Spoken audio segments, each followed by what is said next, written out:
दिल्ली में आज एक बार फिर राजनीति गर्मा गई है। कांग्रेस के मीडिया और पब्लिसिटी विभाग के चेयरमैन पवन खेड़ा ने एक प्रेस कॉन्फ्रेंस के दौरान केंद्र सरकार पर तीखे हमले किए हैं। मुद्दा है भारत और अमेरिका के बीच हालिया ट्रेड डील।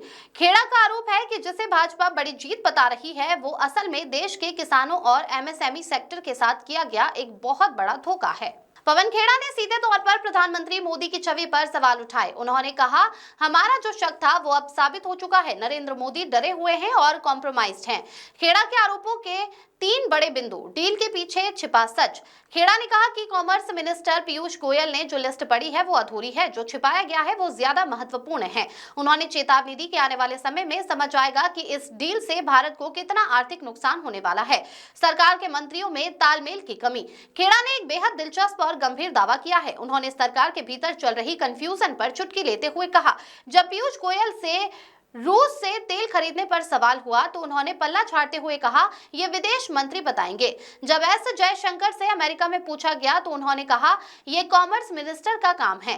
तभी अजीत डोभाल का जिक्र करते हुए खेड़ा ने तंज कसा कि डोभाल जी ने कहा, मैंने अमेरिका को धमका दिया, लेकिन तुरंत बाद विदेश मंत्रालय को सफाई देनी पड़ी कि ऐसी कोई धमकी नहीं दी गई। किसानों और एमएसएमई पर संकट। कांग्रेस नेता ने अपील की है कि मीडिया और जनता सरकार से किसानों के हितों और लघु उद्योगों पर पड़ने वाले असर के बारे में सवाल पूछे। पवन खेड़ा के इन बयानों ने नई बहस छेड़ दी है। क्या वाकई ये ट्रेड डील भारत की शर्तों पर हुई है, या जैसा कि विपक्ष आरोप लगा रहा है, ये एक सरेंडर है? आने वाले दिनों में जब इस डील की बारीकियां सामने आएंगी, तब दूध का दूध और पानी का पानी हो जाएगा। लेकिन फिलहाल कांग्रेस ने इस मुद्दे पर सरकार को घेरने की पूरी तैयारी कर ली है। Bureau report. जो एप्स्टीन के जिक्र मेल्स के मोदी जी के कई घनिष्ठ लोगों के उसमें आते हैं, उस पर भी हम चर्चा बाद में करेंगे। लेकिन जो शक की सुई है, अब वो शक की सुई नहीं रही।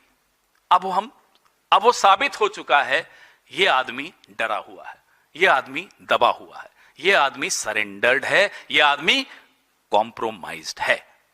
ये डील, जिसको ये डील कह रहे हैं, ये डील आने वाले दिनों में आपको पता चलेगा किस किस क्षेत्र में, किस किस सेक्टर में हमको क्या क्या नुकसान देकर जा रही है। सेक्टर्स बहुत हैं, जैसा मैंने आपको कहा कि लिस्ट जो दिखाई गई, जो पढ़ी, जो सुनाई गई, वो अलग है। जो छिपाया गया वो ज्यादा महत्वपूर्ण है। हम उम्मीद करते हैं कि आप लगातार रोज किसानों के हित के सवाल, इस देश के जो लघु उद्योग हैं उनके हित के सवाल पूछ के जवाब अमेरिका से नहीं, जवाब पीयूष गोयल से। आज मैं सुन रहा था अपने साथियों में से कोई उनको रशियन ऑयल के विषय में पूछा तो बोले, साहब वो मैं नहीं बताऊंगा, वो फॉरेन मिनिस्टर बताएंगे। फॉरेन मिनिस्टर से अमेरिका में कल पूछा, बोले वो मेरे को नहीं मालूम, वो तो कॉमर्स मिनिस्टर बताएंगे। ये इस सरकार की हालत है। और बीच में डोभाल जी कूद जाते हैं, यार मैंने जाके धमका दिया अमेरिका को, मैं नहीं झुकूंगा। और डोभाल जी कूदते हैं श्रेय लेने के लिए एक ऐसी डील का जिसका श्रेय किसी को नहीं लेना चाहिए। फिर एमईए क्लैरिफिकेशन देता है कि नहीं डोभाल जी का कुछ गलत खबर है, वो नहीं गए, उन्होंने नहीं धमकाया। ये है इस सरकार की हालत।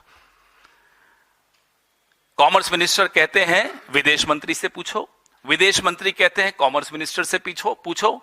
डोभाल जी कहते हैं मुझसे पूछो, मैंने धमकाया था। और होता क्या है, जब हम सुबह उठते हैं तो अमेरिका से प्रेस नोट आया होता है, और वो भी ऐसा कि हम नजर रख रहे हैं हिंदुस्तान पर। ये डील इस देश के साथ, इस देश के करोड़ों लोगों के साथ, इस देश की एक समृद्ध विरासत है, विदेश नीति की एक विरासत है, उसके साथ एक बहुत बड़ा विश्वासघात है।